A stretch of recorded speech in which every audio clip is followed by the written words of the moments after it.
আসসালামু আলাইকুম রহমতুল্লাহ।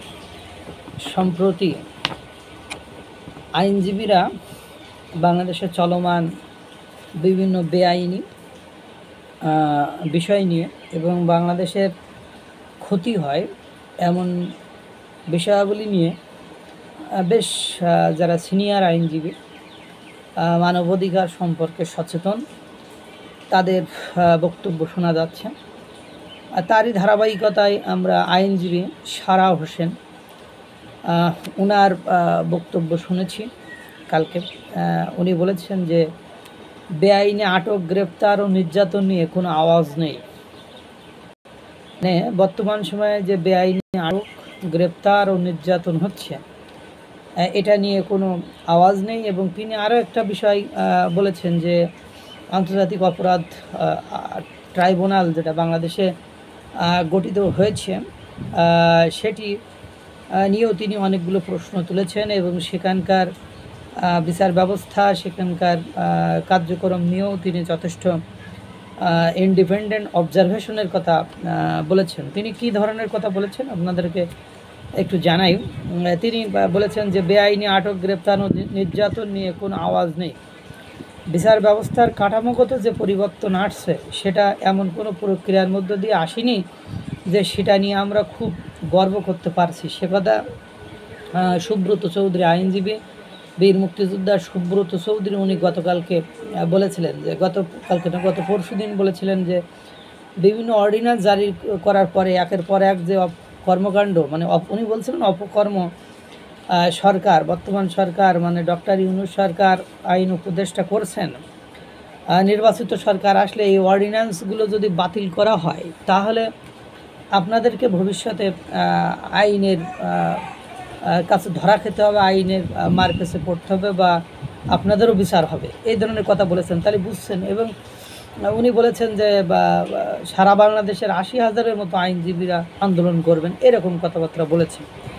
তারপরে তিনি বলছেন, মানে সারা হোসেন আরও বলছেন যে বিচার বহির্ভূত হত্যাকাণ্ড নিয়ে কথা বলছি, বিনা বিচারে আটক নিয়ে খুব একটা কথা বলছি না। আইসিটির কাছেও অনেকগুলো মামলা আছে, সেখানে অনেকের নাম বিভিন্ন মামলায় বিভিন্নভাবে ঢুকানো হয়েছে। সেগুলো আসলে থাকা উচিত কিনা সেটা নিয়ে আই থিঙ্ক কিছু ইন্ডিপেন্ডেন্ট অবজারভেশন দরকার। প্রক্রিয়াটি নিয়েও আমাদের ইন্ডিপেন্ডেন্ট অবজারভেশন দরকার, কারণ এখানে নানান ধরনের প্র্যাকটিস চলছে। আই থিঙ্ক এটা নিয়ে সবাই ঘৃণা প্রকাশ করছে, নিন্দা প্রকাশ করছে। হ্যান্ডকাপ পরানো, গালিগালাজ করা, যখন লোকজনকে উপস্থিত করা হচ্ছে, এগুলো কেন আমরা তৃপ্তি পাচ্ছি? এখানে নিরপেক্ষতার বিষয়ে প্রশ্ন অনেকবার তোলা হয়েছে, ঢালাও মামলা চলছে, হয়েছে 1 বছর ধরে। এটা সাংঘাতিক একটা লজ্জার ব্যাপার, বুঝছেন। মানে এরপরে অ্যাডভোকেট ফজলুর রহমান, তিনি তো এগেন অ্যান্ড অ্যাগেন বলছেন। এবং মানে কাকে জামাতের আইনজীবী শিশির মুনির, সাবেক বিচারপতি খায়রুল হককে গ্রেপ্তার করে আদালতে পাঠানোর পরে উনি বলেছেন যে তাকে আটক করা বাংলাদেশের বিচার ব্যবস্থার একটা সাংঘাতিক রকমের ভুল, এই ধরনের একটা কথা উনি বলেছেন। কারণ বিষয়টা এখন যতটা সুন্দর মনে হচ্ছে, এখন যতটা লোকের কাছে ভালো মনে হচ্ছে, এটা ভবিষ্যতের এখন যারা প্রধান বিচারক আছেন বা এই ধরনের সরকারের কথা বা শুনে চলছেন, তারা এক সময় হয়তো বা এই জায়গাটাই স্থলাভিষিক্ত হওয়ার সম্ভাবনা বেশি। যেহেতু আমরা বিচার ব্যবস্থা সম্পর্কে অত বেশি আমার নলেজ নেই, এটা জেনারেল সেন্স থেকে যেটুকু বললাম।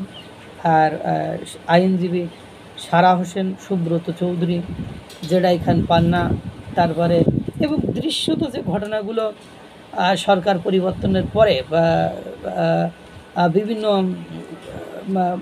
গুরুত্বপূর্ণ ব্যক্তিরা যারা ছিলেন সাবেক সরকারের আমলে, তাদের সাথে কোর্টে সংগঠিত হয়েছে।